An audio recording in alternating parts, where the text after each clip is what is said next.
ایک عورت ہے جس کی شادی ہوتی ہے اور اس شادی سے اس کو ایک بیٹا پیدا ہوتا ہے، بعد میں طلاق ہو جاتی ہے، عورت دوسری جگہ شادی کر لیتی ہے، جو پہلی شادی سے اس کا بچہ ہے وہ اس کے ساتھ ہی دوسرے باپ کے پاس آ جاتا ہے۔ اب دوسرا باپ یہ چاہ رہا ہے کہ میں اس کی گارڈین شپ اپنے نام پہ لے لوں، اس کی ولدیت اپنے نام پہ منتقل کرا لوں، پہلے باپ کا نام ہٹا کے اپنا نام اس کو دینا چاہ رہا ہے۔ تو آیا قانونی دائرہ کار میں بتائیں کہ ایسی اس کو اجازت ہے یا کن کن چیزوں کا اس کو سامنا کرنا پڑ سکتا ہے؟ اس چیز کے بارے میں ہمیں آگاہ کریں۔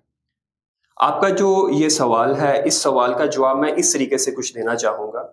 کہ میرے پاس ایک کیس آتا ہے، اس میں میاں بیوی میرے پاس آتے ہیں اور ہسبینڈ سائڈ سے مجھے یہ چیز کہی جاتی ہے کہ یہ جو خاتون ہیں ان کے ساتھ میری شادی ہوئی ہے، لیکن ان خاتون کی پہلے سے ایک شادی تھی اور اس شخص کے ساتھ ان کی ڈیورس ہو چکی ہے، جی جی اب بالکل، یہ میرے نکاح میں ہے۔ بالکل ایسے ہی۔ تو اس شخص سے جو پہلے والا ہسبینڈ تھا وہاں سے اس کا ایک بیٹا بھی ہوا تھا، جو کہ وہ بیٹا جو ہے وہ ابھی تک اس خاتون کے پاس ہے، یعنی کہ وہ ہمارے ساتھ رہ رہا ہے کیونکہ اب ہماری شادی ہو چکی ہوئی ہے۔ تو لہٰذا ان حالات میں یہ چاہتا ہوں کہ بچے کی بیٹر ویلفیئر کے لیے میں اس کی گارڈین شپ کورٹ میں اپلائی کر دوں اور وہ گارڈین شپ میں اپنے نام پر لے لوں۔ تو کیا ایسا پاسبل ہے؟ تو میں نے اس کو یہ جواب دیا کہ ایسا پاسبل ہے کہ آپ کورٹ میں کیس کریں گے، اس بچے کا جو برتھ سرٹیفکیٹ ہے، برتھ سرٹیفکیٹ لینے کے بعد آپ کورٹ میں کیس کریں کہ میں اس بچے کی گارڈین شپ لینا چاہتا ہوں۔ سیکشن 7 کے تحت، گارڈین اینڈ وارڈ ایکٹ کے تحت آپ کیس فائل کر سکتے ہیں۔ وہاں پر اس کا جو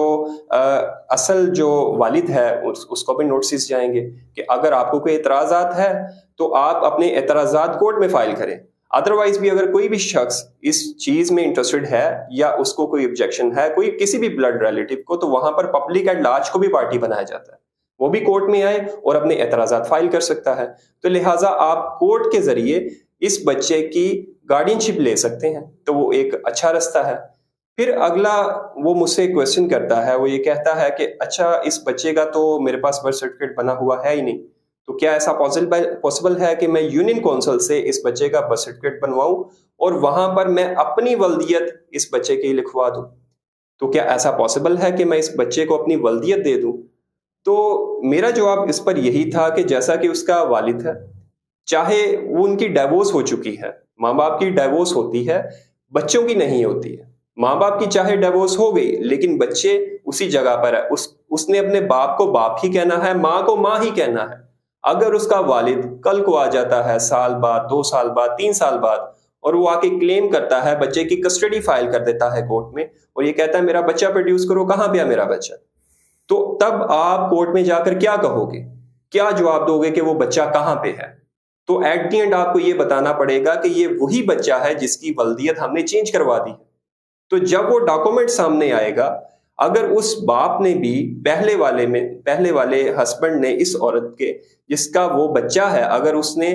کوئی برتھ سرٹیفکیٹ بنوایا ہے اس بچے کا اور دوسرا آپ نے برتھ سرٹیفکیٹ بنوا لیا ہے، وہ دونوں ڈاکومنٹس کورٹ کے اندر آ جاتے ہیں اور ایک دوسری کی جگہ پر چیلنج ہو جاتے ہیں، تو کسی نہ کسی ایک ڈاکومنٹ نے تو اصل میں آنا ہی ہے کہ وہ ایک فیک ہے اور ایک اوریجنل ہے۔ اگر وہ شخص یہ چیلنج کر دیتا ہے اور وہ پروف کر دیتا ہے کہ آپ نے جو ڈاکومنٹ بنایا ہے وہ فیک ڈاکومنٹ ہے اور آپ نے غلط انٹری کروائی ہے، آپ نے غلط طور پر فراڈ کے ذریعے اپنا نام والد کے طور پر لکھوا دیا ہے، تو وہ یہ اختیار رکھتا ہے کہ کسی کنسرن پولیس اسٹیشن میں جا کر وہ اس ڈاکومنٹ کی بیس پر آپ پر 420، 68 اور 71 کا ایک مقدمہ درج کروا سکتا ہے۔ تب آپ کے لیے بہت سارے مسائل پیدا ہو جائیں گے۔ تو بہتر اس میں اوپینین یہی ہے کہ آپ اس بچے کی گارڈین شپ اپلائی کریں اور یہ کہہ سکتے ہیں کہ اب کیونکہ بچہ ہمارے ساتھ ہے، میری اس کے ساتھ شادی ہو چکی ہے، تو بچے کی بیٹر ویلفیئر کے لیے ہم یہ گارڈین شپ لیٹر چاہتے ہیں، جو کہ پرسنل گارڈین شپ کے طور پر آپ استعمال کر سکتے ہیں۔ تو اس میں بہتر رستہ یہی ہوتا ہے کہ آپ گارڈین شپ اپلائی کر لیں۔ تو اسی کیس کے اندر جو میں نے آپ کے ساتھ ڈسکس کیا، یہ آپ کے سوال کا جواب تھا کہ آپ بچے کو جب اپنے باپ کے طور پر نام دے دیتے ہیں تو اگر وہ اس کا جو حقیقی باپ ہے اس کی طرف سے اس بات کو چیلنج کر دیا جاتا ہے اور وہ پروف کر دیتا ہے، تو آپ کے لیے بہت ساری مشکلات پیدا ہو جاتی ہیں۔ اگر تو وہ اپنی کنسنٹ کے ساتھ کر رہا ہے تو وہ تو ایک الگ چیز ہے، لیکن اگر آپ اس کی مرضی کے بغیر ایسا کوئی قدم اٹھاتے ہیں تو آپ کے لیے بہت ساری پرابلمز پیدا ہو جاتی ہیں جو آپ کو فیس کرنی پڑ سکتی ہیں۔